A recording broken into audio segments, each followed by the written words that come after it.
Hello everyone. നല്ലൊരു ഗുരു ആരായിരിക്കും? അയാളുടെ ക്വാളിറ്റീസ് എന്താണ്? അയാളുടെ കഴിവ് എന്താണ്? അതാണ് ഞാനിപ്പം പറയാൻ പോകുന്നത്. ഇപ്പം ഒരു ഉദാഹരണം പറയുക. ഒരു 50 പേരിരിക്കുന്ന ഒരു ക്ലാസ്.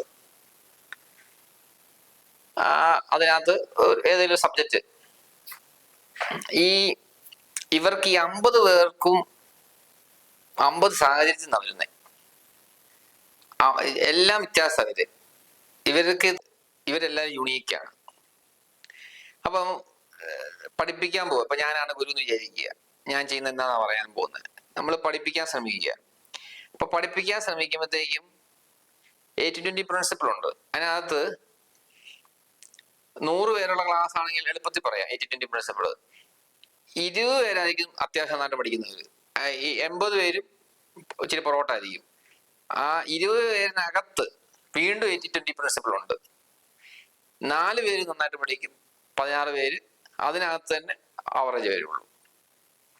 ഇതാണ് ഒരു സംഭവം 80-20 പ്രിൻസിപ്പിൾ. അപ്പൊ നമ്മൾ വാഴ വെച്ചാൽ ഇത് തന്നെ സംഭവം. 100 വാഴ വെച്ച് കഴിഞ്ഞാൽ 20 ആയിരിക്കും ബെറ്റർ ആയി വരുന്നത്.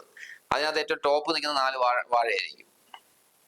പ്രൊഡക്റ്റീവിന്റെ കാര്യത്തിലാണെങ്കിലും എല്ലാ കാര്യത്തിലും. അപ്പൊ ഈ പ്രിൻസിപ്പിൾ നമ്മൾ മനസ്സിലാക്കണം.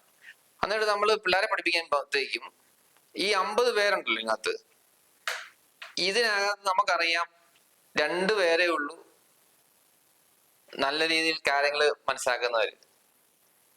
അവരെ നമ്മൾ വിട്ടേക്കുക. കാര്യം നമ്മളില്ലെങ്കിലും അവർ പഠിച്ചോളും. അവർക്കിത് നമ്മുടെ ആവശ്യമൊന്നുമില്ല. അവർക്കിത് വായിക്കുമ്പോഴവർക്ക് മനസ്സിലാവും. ബുക്ക് എടുത്ത് വായിച്ചു നോക്കുമ്പോൾ അവർക്ക് പിടി കിട്ടി.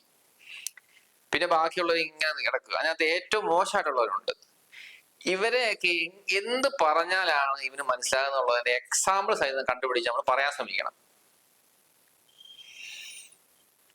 അല്ലാതെ സബ്ജക്റ്റ് പഠിപ്പിക്കുക എന്നുള്ളതല്ല. സബ്ജക്റ്റ് ഇപ്പം എയുടെ കാലമാണ്. അത് ഇതിനേക്കാൾ അപ്പുറ സാധനം നെറ്റിലുണ്ട്. അപ്പം ആ കാലം പണ്ടും ആവശ്യമില്ല, ഇന്നും ആവശ്യമില്ല.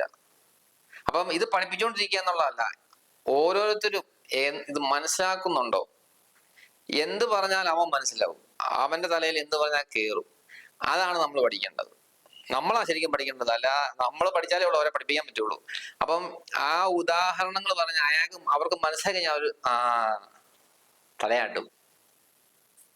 ഇങ്ങനെ കാണിക്കും. അപ്പൊ നമുക്ക് മനസ്സിലായി പിടി കിട്ടുന്നു. അത് നമ്മളൊരു ചോദ്യം ചോദിക്കുമ്പോൾ അവൻ ചെയ്തോ ഇല്ലയോ നമുക്ക് മനസ്സിലായോന്ന് പിടി കിട്ടും.